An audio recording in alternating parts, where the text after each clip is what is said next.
The little life in my home always senses the change of seasons. Earlier than I do, I first realized it was cold. On a very ordinary night, when I turned on the light, the floor tiles were strangely empty. The kitten who loved spreading out on the cold ground was now curled up in the corner of the sofa, inside an old coral fleece blanket, a small furry ball like a quiet spark of winter. It looked up at me, its eyes softly saying, "Today feels a little cold." I touched its tiny paw. It was icy, and in that moment I understood. It had been trying to tell me many times. I just did not hear it. It was saying, "I do not want to lie on the floor anymore." When a cat suddenly abandons its favorite spot on the cold tiles and moves to fabric, cushions, blankets, it is not becoming delicate.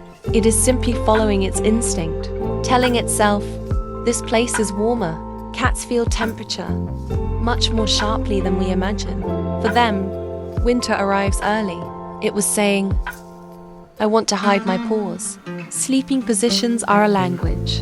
It used to sleep boldly, belly up, limbs open. But the moment the weather turned cold, it tucked its paws tightly against its chest and curled into a tiny ball. You may think it looks cute, but it is actually trying. To save every bit of warmth, a kitten loses heat much faster than adults.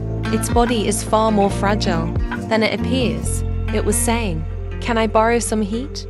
One day I found it lying on top of the refrigerator or curled near the computer tower. Places I never paid attention to became its secret heaters. The way it stayed there reminded me of a child, quietly leaning toward a fireplace, careful and gentle. It was saying, "Can I lean on you?" It was not always a clingy cat.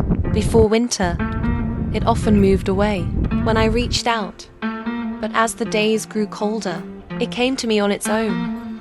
It pressed against my leg, rubbed gently, and rested beside me. It was not sudden affection. It was asking for warmth. In that moment, leaning against me, it felt like it was saying, "You are the warmest place. Let me stay here." Science agrees. Cats seek steady heat in cold weather, and the human body is the softest heater in winter. It was saying, "My ears and paws feel so cold." The most comfortable temperature for cats is around 28 to 32 degrees. When the room drops below 26, the first parts to get cold are the ears and the paws. The moment I touched its ear tip and felt that thin layer of chill, my heart tightened. People think cats catch colds suddenly, but the truth is, they give silent signs long before. We just do not always understand them. It was saying, "I am really cold. Please let me on the bed." My cat pup Pooh never slept on my bed. She had her own spot, her own territory. But that winter night, when I opened the bedroom door, she rushed in like a small gust of wind and slipped beside the blanket, shivering softly. The room had no heating. Even I was wearing a thick jacket. She curled against the warm covers, sneezing twice in a tiny voice. And at that moment, I finally understood. She was freezing. She had reached her limit. Later, I learned to understand its language.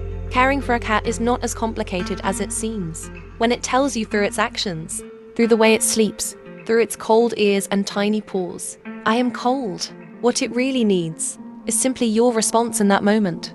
A cup of warm water, a small heating pad, a soft blanket are enough to make its whole winter feel safe. Sometimes, a cat is not trying to be clingy. It is simply saying, "I trust you." This is the story of one little cat, and also the quiet message that winter sends to all of us.